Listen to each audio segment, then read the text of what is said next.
A gente tem que receber com o maior respeito o diplomata, que foi secretário-geral do Itamaraty, embaixador do Brasil na França, entre 1997 e 2003, e na Argentina entre 92 e 97, Marcos Azambuja.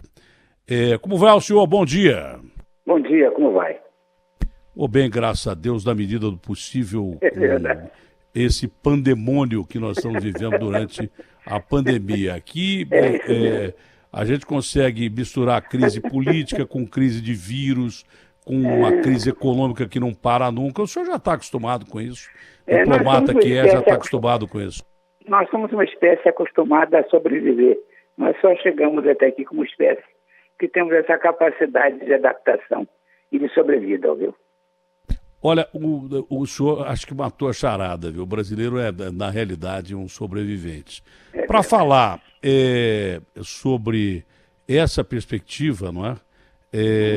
De sobrevivência, o que é que o senhor acha dessa medida tomada por um aliado do Brasil e do senhor presidente da República, o presidente Donald Trump, quando ele impede viagens do Brasil para os Estados Unidos? A gente poderia falar, mas ele impediu também da China, impediu da Europa, nos momentos de pico, estaria agindo aí de acordo com um bom senso. Mas nós não fizemos isso quando eles estavam no epicentro da doença. O senhor, como diplomata, como é que analisa isso? E os diplomatas têm uma visão bem diferente, não pode ser de outra maneira, senão teria guerra todo dia, né? É verdade. Olha aqui uma coisa. Eu não acho que tenha havido nenhuma afetividade na decisão. A decisão não é um ato nem amistoso, nem inamistoso. Técnica. O presidente Trump está muito preocupado com a sua reeleição. E o fato de que os Estados Unidos estejam chegando a 100 mil mortos nessa pandemia é uma ameaça à sua reeleição. Esse é o problema central. Portanto, nesse momento, ele quer tomar todas as medidas, mesmo aquelas que são um pouco retóricas, um pouco teatrais, para mostrar aos seus opositores que ele está sendo cuidadoso, que ele está protegendo a vida dos americanos. Portanto, não há nenhum ato nem de amizade, nem de inimizade ao Brasil. Ele está agindo por razões exclusivamente domésticas, para fortalecer as suas chances de ser reeleito em novembro. Olha, mesmo porque ele está vivendo lá, o que pode ter dado origem a essa crise da pandemia, por incrível que pareça, né? Sempre aí no meio tem um fator político e sempre tem que ter um diplomata para amenizar a situação. Porque nós estamos à beira de... Eu vou chegar lá, o introito é por isso. Porque é muito provável que esse vírus tenha escapado da China, não por motivo de conspiração, não por motivo de ataque biológico, que eles mandaram pessoas infectadas com aviões diretamente da China para todo lugar do mundo e tal, mas por motivos políticos. É que ia haver política, ia haver eleição lá na China e, de repente, um regime fechado não queria deixar vazar que o país estava sob, talvez, ameaça biológica. E, por motivo político, esse bicho escapou, tudo conspirou para isso. É uma cidade de milhões de habitantes, muito grande, que ninguém tinha ouvido falar, ou muita gente não tinha ouvido falar, fica no centro da China, no ano lunar chinês, onde chineses viajam para a China ou da China para visitar parentes fora da China, e foi por motivo político. Agora, os ministros chineses já começam a falar numa perspectiva de uma nova intenção do Trump decretar uma guerra fria. Mas acho que isso também, essas colocações do presidente Donald Trump se devem muito ao fator político, né? De uma posição de escolher um inimigo para tentar se eleger, não é não? No momento, os Estados Unidos sempre olha primeiro para o seu próprio umbigo. Os Estados Unidos é uma superpotência, de modo que a preocupação sempre americana, prioritária, é com a sua política interna. E eu creio que isso é o que determina o gesto. A segunda coisa é que, no momento, o turismo, os visitantes são muito mais escassos. Portanto, eles não estão dando um tiro no pé, porque o número de brasileiros que com uma moeda brasileira desvalorizada frente ao dólar viajassem era muito menor. Portanto, não há um prejuízo para o comércio, para o turismo americano, que durante muito tempo e continuará a precisar da nossa presença. Portanto, eu acho que a motivação é interna. Eles estão agindo porque o presidente Trump se vê vulnerável por aqueles que acham que ele demorou a tomar certas providências, que tomou providências tardias, que achou que inicialmente o vírus era menos grave do que seria. Portanto, ele está no processo que é todo homem político de se proteger e proteger os seus aliados. De modo que nós não somos o objeto central. O objeto central é garantir que não haja dano adicional à possibilidade dele de se reeleger para um segundo mandato. O senhor tem uma visão geral do mundo, não é? Não poderia ser diferente, já serviu em várias áreas aí ao governo brasileiro na sua carreira diplomática, não é? E, aliás, eu gostaria muito de ter propensão a ser diplomata, e se eu fosse diplomata eu criaria uma guerra a cada dia. Ainda bem que eu não sou diplomata de nada, porque eu sou que nem o Bolsonaro, cada dia eu crio uma crise. É o contrário. Colaboraria da paz, viu? Há um momento em que todos os velhos diplomatas se dão conta de que a guerra é onerosa, é pesada. Era essa a pergunta. Viu?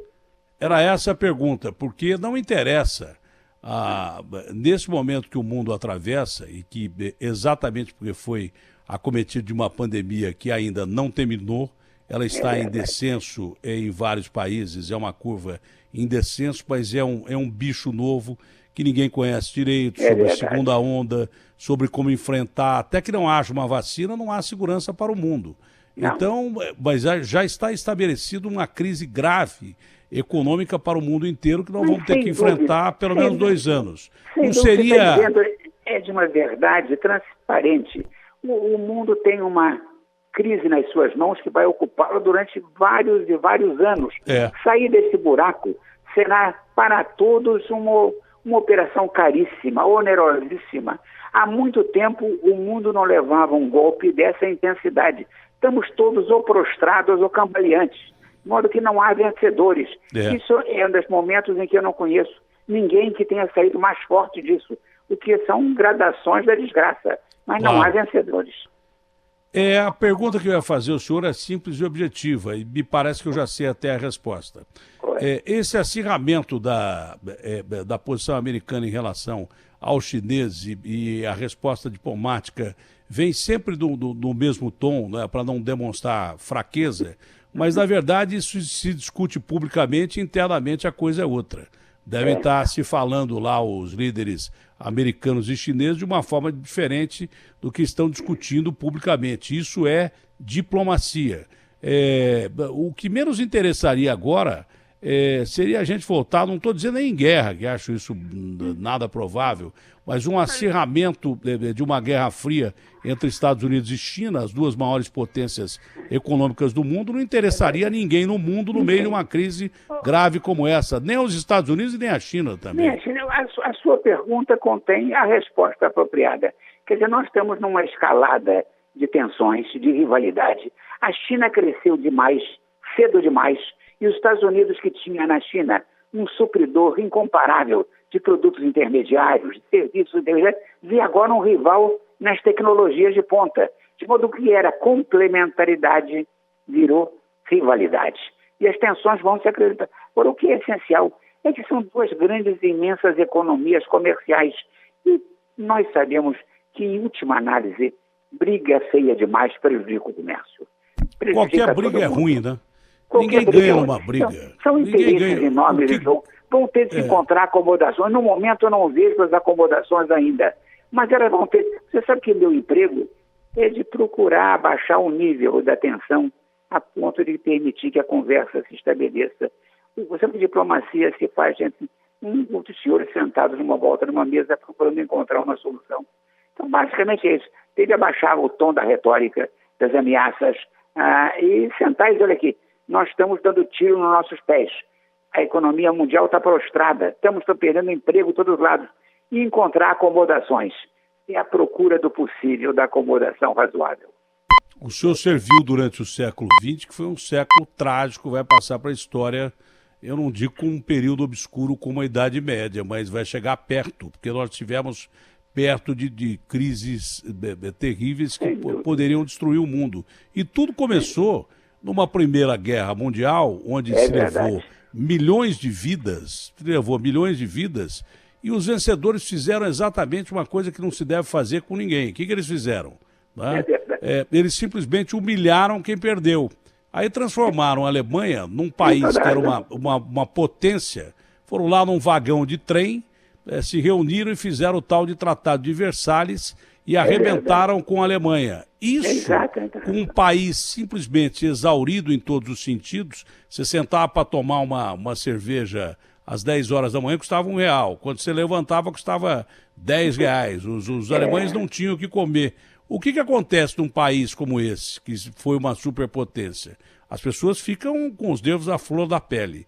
E aí aparece um canalha populista, nazista como Hitler, e ganha a nação e aos poucos vai querendo dar o troco. Deu o troco porque quando ele ocupou Paris, ele pegou esse mesmo vagão e simplesmente fez com que os franceses se rendessem no mesmo vagão. Só que tem um detalhe, nós perdemos 50 milhões de vidas, 6 milhões de judeus na Segunda Guerra Mundial. Tatiana, você está errado na sua profissão. Venha para mim, né, que você tem uma vocação real para tratar de assuntos da vida internacional. E você há uma dose grande, eu vejo, de informação e sabedoria. De modo que abandone esse seu emprego atual e venha trabalhar conosco para ver se a gente põe um mundo um pouco mais seguro, um pouco mais próspero, um pouco mais racional. Eu não sei, não. Eu tenho as minhas dúvidas. Agora, o senhor vê, o Brasil, né? Nós temos a sorte, nós vamos quebrar mesmo, com todo mundo quebrou. Nós já estamos gastando dinheiro que a gente talvez tenha para raspar o tacho, para ajudar o povo brasileiro, mas como todo mundo. Agora, o Brasil tem um potencial muito grande, um potencial do agronegócio que o mundo vai precisar, de alimentos e daí por diante. O senhor tem a noção exata do que é o Brasil.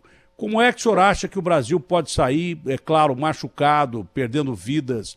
O que é mais importante são as vidas que se perdem e a gente chora os mortos de famílias enlutadas, mas o senhor com uma visão global do nosso país, o que o senhor acha que o Brasil, do outro lado da tempestade, pode sair de que tamanho? Olha, sai como ele sempre foi um grande. O Brasil é um imenso país, de modo que ele vai sair, como você tocou no agronegócio, nas commodities. O Brasil é, em matéria de produtos primários, quase uma superpotência. Ele é autossuficiente em quase tudo. Ele se abastece a si mesmo. Ele tem uma segurança alimentar que é a inveja de todo mundo. Portanto, nós vamos sair machucados, certamente, empobrecidos, sem dúvida, mas com todos os fatores que permitem o relançamento da economia brasileira presentes. Então, o que nós temos que fazer é não acrescentar insulto à injúria. Nós temos que ter cuidado. O Brasil levou um golpe. Não vamos nós nos aplicar um golpe adicional de animosidade interna, de ferocidade. O Brasil precisa de entendimento entre nós todos, porque nós temos suficientes problemas nas nossas mãos para nos ocupar pelos próximos anos. Olha, por causa dessa crise, está todo mundo meio deprimido. Eu costumo dizer, hoje o dia lá fora está lindo. Está frio, mas está lindo. Mas parece que a gente está vivendo dentro de um quadro. A gente está num pesadelo que a gente está acordado, vai dormir, continua no pesadelo e acorda no pesadelo. Olha para o mundo lá fora, o mundo está lindo. Nunca teve tão despoluído, porque tem menos carros e tal. Mas parece que a gente está no Museu do Louvre, no Museu do Prado, olhando um quadro que a gente não está participando. Se Deus quiser, a pandemia vai passar, porque vai passar mesmo, como todas passaram, e a gente vai entrar nesse quadro. Mas nós que estamos deprimidos, eu sugiro todo dia que você estiver deprimido, ouvir um diplomata.